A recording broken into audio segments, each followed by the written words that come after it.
nyinyi ndio wenye kusema. Ama wenye kusema ni nani? Wenye kusema ni nani? So mimi naendelea na niko hapo. Si ndio? Watu wengine wanajaribu kumulizia uongo. Hadi wanamulizia uongo. Mimi nimechaguliwa na wananchi wa Kenya. Mimi sitachaguliwa na wajumbe. Si mimi nimechagua. Kama iko mtu hapa anashinda na mimi akuja anishindane kweli. Kweli ya uongo. Mnataka mimi ninunue uongo? Sisi tunaendelea kuongea ukweli. Unajua watu wengi hawataki ukweli. Wanataka tuongee mambo ya uongo. Na mimi hiyo maneno ya uongo nimekataa. Na kwa hivyo ndio wananipiga mimi vita kwa sababu ya kusema ukweli. Na mimi naendelea kusimama na haki ya mwananchi wa kawaida. Si ndio?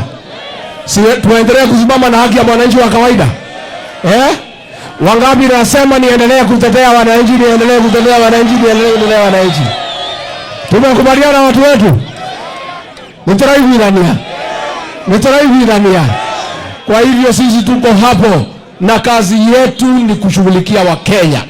Rais na mimi tuliahidi wafanyabiashara ya kwamba mkitupatia nafasi ya uongozi hamtapata matatizo.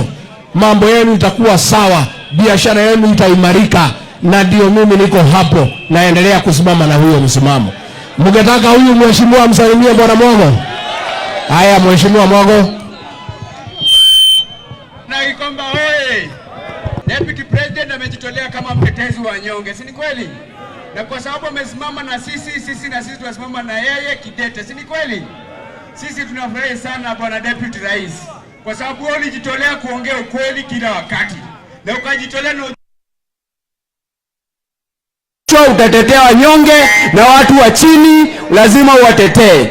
Na sisi kama watu wa Starehe tunashukuru sana, umesimama na wachuuzi. Tujuzi tumeona watu wafukuzwa Marikiti, ulisimama nao kidete, ukasimama na watu wa Gikomba wakati hapo palichomeka, na kila siku umekuwa na mwananchi. Kila siku umekuwa upande wa mwananchi. Na tunasema the voice of the people is the voice of God. Si ni kweli? Na wakati unahangaishwa, wananchi wakasirika, pia Mungu anakasirika. Si ni kweli? Sisi tunataka kusema hivi. Hawa wabunge wa Mount Kenya wamenunuliwa pesa. Tunasema wao ni maadui wa sisi wa Kenya. Si ni kweli? Kuna mkataba ilikuwa katikati ya rais na deputy rais wakati walikuwa wanasimama kiti cha urais. Ni kweli? Tunauliza President Ruto, tafadhali wewe wacha kuruka mkataba. Uifanye mkataba na Wakikuyu yako 10 na Uhuru 10. Wakati Uhuru aliruka mkataba, walikuja wakakupigia kura, wakaweka mkataba. Kwa nini unataka kuvunja mkataba wako na deputy rais? Sisi tunasema kama mlima hatutagawanywa na hatutanunuliwa kwa chakula ya tumbo. Kanati adeito. Twabe tuige bara nyumba the toro ya muherega etiguo. Ore ahutio mwe wito na iyo tukarugama nake etiguo. Andu acio mahenetio makagoro irio cia nda. Mumere acio nĩ thũ cia rũrĩrĩ, nĩ mwanyita na moka kũrĩa magũka mũkamera ũguo etiguo. Vijana oye, vijana fire, mtasalimia watu, mtawasalimia. Lazima wape deputy president heshima, lazima wape mtetezi wa nyonge heshima. Na sisi hatuombi, it is our right. Sisi kama jamii ya mlima ni sisi tuna contribute kwa hii economy, ni sisi tunalipa maushuru mingi sana, na tukapeana kura mingi sana kwa hii serikali. It is our rightful share of government and respect that we demand from the government of William Ruto. Nimokoro kama Gachagua. Tanyonie na moko ni andu igana merede. Koro kama Gachagua. Ngai wa mũrathime na mweke wega etiguo. Asanteni sana watu wa Gikomba. Tuko na mheshimiwa wa Embakasi North, Mheshimiwa James Nakuya Bazenga.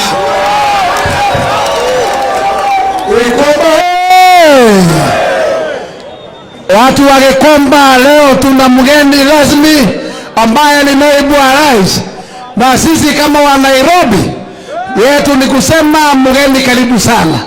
Tumetembelea watu wa wakulima kwa sababu huko gavanari wa Nairobi anataka kufukuza wanabiashara. na ni haki ya wanabiashara kutafuta riziki yao kila siku. Na tunataka kusema siku ya leo, wale wanafanya biashara Gikomba, wale wanafanya wakulima, wale wanafanya Muthurwa, wale wanafanya Nairobi, wote waheshimike. Na kama kuna jambo la maendeleo lolote, husisha mwananchi kwanza. Kwa hivyo kama una haja na kutumia nafasi wakulima market, kwanza fanya public participation. Usikimbilie kuchukua rungu.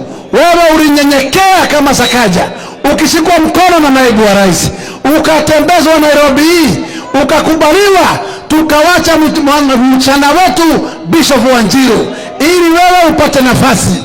Lakini umekosea naibu wa rais heshima.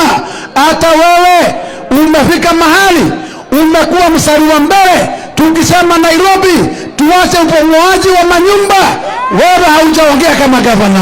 Wewe umewachilia watu wetu Nairobi wakamopolewa manyumba, lakini Nairobi ya juu hamujaigusa. Tunasema kama Nairobi ya chini ilikuwa na makosa, hata Nairobi ya juu manyumba ile yako kwa mto ipomolewe. Kama sivyo, mtatuambia ni nini ambaye wale watu wako Nairobi ya juu, haswa pale State House hapo chini, hapo Amreta, hapo kwa mto, nyumba petroli ilikuwa imebomolewa, imerudishwa na nyumba ya ghorofa ikajengwa, iko kwa maji ndani. Hiyo haiwezi onekana. Lakini mnataka wale ambao ni wavivu wapomolee. Nauliza swali moja, watu wa Gikomba, shilingi 10,000 utalipa wenye kujenga nyumba kama hii? Hiyo ni madharau ama ni nini?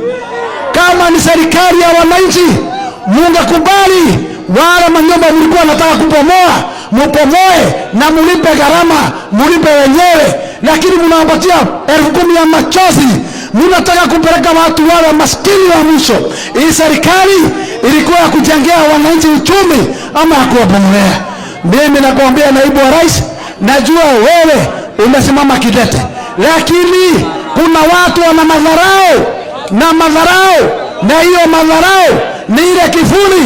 Watu walinyenyekea wakiomba kura, lakini hawakumbuki Wanjiku. Sasa Wanjiku watamhitaji ikifika wakati wa kura. Na sisi tunasema wewe gavana, kwanza gavana, umeshindwa hata kununua kaburi ya kuzika watu Nairobi. Kaburi hakuna. Ukienda utakataka zimekushinda Nairobi, umeshindwa na Dandora dam site. Wewe gavana, kazi yako ni kulipa hewa. Unalipa hewa ya mawakili, unalipa hewa ya watu wa takataka. Ndivyo wewe gavana, hauna haja na mwananchi. Sasa unataka kuhamisha wakulima uipige soko. Tunakuambia kama viongozi wa Nairobi, jaribu wakulima. Tutaonana wewe mundu kwa mundu, na hakuna kurudi nyuma. Tutasonga hiyo barabara.